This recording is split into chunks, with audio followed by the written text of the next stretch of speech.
పరకాంతలను గూడి భంగమునొందక పరధనంబుల కోరి పట్టుపడక పరులను వేడక పరిహాసమెంచక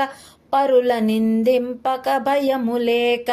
పరుల ఇండ్లను చేరి పాపముల్ సేయక పరదారులను బట్టి భ్రమలబడక సిరుల కాసింపక పరుల వెంటను బోక పరసేవ సేయక పట్టుగాను మన్మధుని కన్నవాణిని మాయకాని శంఖ చక్రాబ్జముల వాణి శౌరినెప్పుడు వర్ణనను చేసి పల్కుడి వందనముగ రామ తారక దశరథ రాజతనయ. భావం: శ్రీరామ, ఇతర స్త్రీలను చేరి భంగపడకుండా, ఇతరుల సొమ్ములను ఆశించి పట్టుపడకుండా, పరులను అడుగక గేలి చేయక నిందింపకుండా, ఇతరుల ఇండ్లలో చేరి పాపములు చేయకుండా, ఇతరులను పెండ్లాములను